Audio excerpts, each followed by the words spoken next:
Toss is VR's newest first-person platformer, a genre that is surprisingly underrepresented. In a weird way, Toss feels like baseball. When you're on a hot streak, you're unstoppable, hitting everything in sight, confidence sky high. But even the best hitters go through slumps. You'll swing and miss, and you'll feel like you're never gonna hit again. You'll be rounding third to trip over the bag. But dig deep, unleash your primal instincts. You'll snap out of it and make a clutch play that leaves even your biggest critics speechless. And in this video, we're going to find out if Toss hits its mark or slips on a banana peel. In Toss, you play a washed-up gymnast trying to relive the glory days until you accidentally turn yourself into a monkey. At least that's my headcanon for the game. Toss doesn't really have a story, and it doesn't need one. As its name suggests, this VR platformer has you tossing yourself from grab point to grab point by flinging your arms around until you high-five a green square. That's Toss distilled down to its bare minimum. For an added challenge, you can try and collect all the banana pieces, do time trials, or do it in as few throws as possible. The challenges provide a surprising amount of depth and content to the stages. Let's look at an example of the same level played twice. Starting with the banana run. It's best to take your time minimizing risks. We'll let that show-off ghost monkey clear out first. More on him later. Okay, finally, go time. No need to be fancy here. Take your time. Climbing up the ladder. Reaching out for the leaf and swinging, having my hand ready to collect the bananas. Onto the trampoline and maybe pet a bird for good luck. Again, taking our time, climbing up the ladders. Now we're going to line up our shot, having our hand ready to collect again. There we go. And now onto the last bananas here. But make sure we get a sure grip, no need to rush. And again, onto the last trampoline, lining it up, bounce, mission completed. But now let's take a look at doing it in as few grabs as possible. Instantly, the route changes. And you can tell that I'm really trying to conserve my hand placements by no longer climbing. I'm very right-hand dominant, and it's the hand I trust the most to be accurate with. And that's all I use here. This time, I'm focusing on long-distance throws, and hopefully ones that set me up for other long-distance throws, until bam, bullseye. That's a pretty big difference in playstyle, and I have to compliment the well-thought-out level design from the devs. There is some overlap between the time challenges and the minimum throw challenges, but not always. Overall, it's a great way to transform how you play each stage. It's more than the typical boring, did you collect everything and do it fast. But let's get into more detail on the game's progression and mechanics. Like most platformers, the game starts off simple enough teaching you the mechanics, and it's not as easy as it looks. Over time, you get a feeling for the power and distance you can travel, but it's rarely that simple. Soon, the game starts throwing in new twists like trampolines and wind, the latter nearly giving this monkey wings.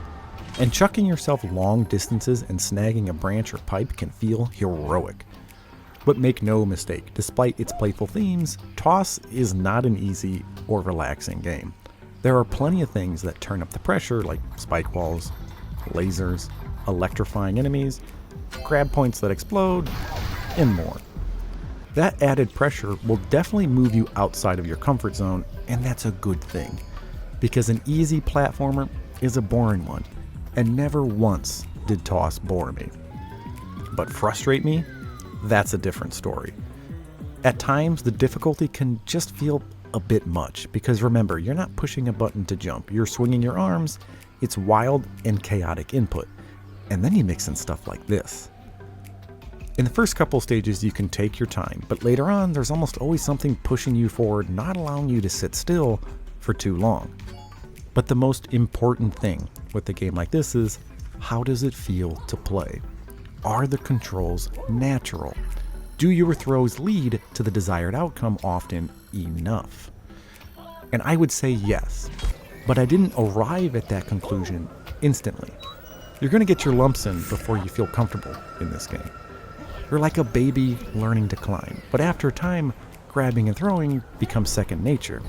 And Baby Monkey would never have imagined the leaps you're comfortable making. Toss also rewards having a big play space, not only because you're swinging your arms around like an enraged gorilla, but because room scale can be used to course correct. The more you can physically move around your room, the better. Often enough, you're tempted to step forward or stretch to the side to recover. It's a little hard to show with in-game footage, but it kind of looks like I curve in midair. But let's look at an example instead. As soon as this one leaves my fingertips, I can tell I'm wide right. Naturally, I start room scaling to the left, sticking out my paws, praying to snag the pipe, and bam, got it. In the next screen, you can see how far away I moved from the center of my play space. Room scale certainly isn't required, but people with a bigger play space have an advantage. And no matter how long you play, at times you're going to throw yourself in the wrong direction or make a beautiful throw only to have it slip through your hairy fingertips. On too many occasions, I was left staring at my hands in bewilderment, thinking the game cheated me and the grabbing mechanics failed.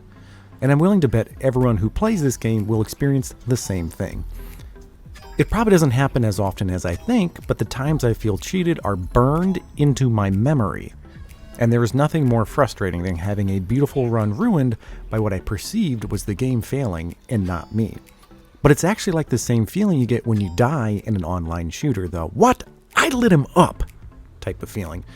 So I went back and I reviewed the tape, and do you know what I learned? I suck.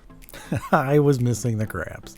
I actually tested the game's grabbing mechanics in less stressful situations, and I came to the simple conclusion that you just need your hands in the right place at the right time. I missed those grab points because I actually found out that grabbing can be a little more generous than I thought. But the good news is, the more I played, the less it happened, but it never really disappears entirely. But you will adjust and get better. In fact, it was quite comical to replay the early stages and watch the recording of my previous best time, and laugh at how pathetic I was as a baby monkey, just trying to find my way amongst the clouds. And it really goes to show just how much better I got at this game. Now, Toss doesn't have multiplayer, but you can race against other friends and other players' ghosts, and it can definitely be useful to see how the top players approach a particular stage or challenge. A little monkey see, monkey do. But the do part can be humbling. I actually found the most enjoyment out of the middle stages of this game. For me, they struck a perfect balance of challenge without frustration. And it always feels like you're building towards something. There are various cosmetic unlocks that kind of give you new armbands, but eventually you do unlock some new gameplay mechanics like air grab, which allows you to grab thin air. And you can even hang there for as long as you want, just keep track of the cooldown. But honestly, I didn't like this upgrade. I felt it kind of removed the core of what made this game special. It just became too easy to stop myself abruptly in midair to recover. And I think the devs recognized how much easier this made the game because they added in a lot more environmental hazards and extremely specific grab points, making the game feel more linear and frustrating. Air grab is certainly not God mode. It has its limits, and the stages are designed around it, as you don't want to be caught without it when the level demands you need it. Overall, I think it would have been more enjoyable if we were given rocket boosters on our wrists instead. Something that could keep you afloat for a bit and also allow you to redirect yourself to a limit. If you've played Jet Island, that's what I have in mind. Just having that extra bit of control to counteract your current trajectory would have been much more dynamic. And I know this sounds kind of strange, but thematically, it fits. I was also a little surprised that the stages don't really turn in this game.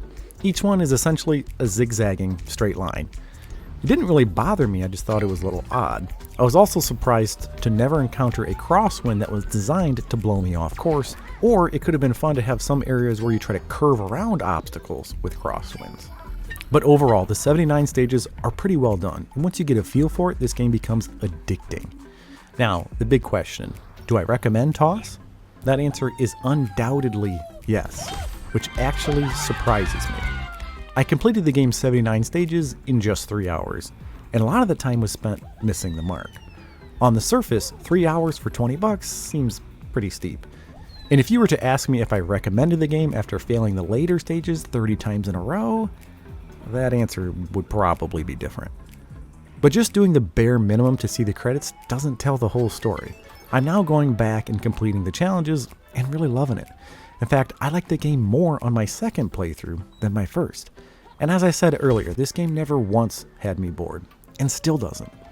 It's also a pretty good workout. It gets you moving and sweating, and if that's not your thing, Toss probably isn't either.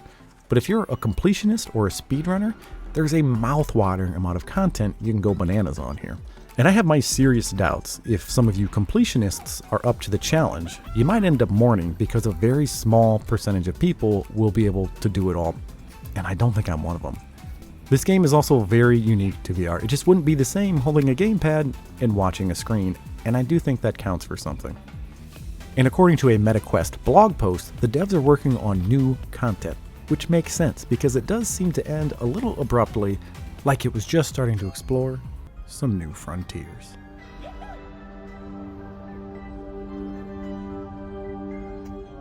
I hope this helped some of you decide if Toss is a game for you. If it did, consider subscribing, give me a thumbs up, and leave a comment. I respond to basically all of them. Thanks again for watching, and see you next time.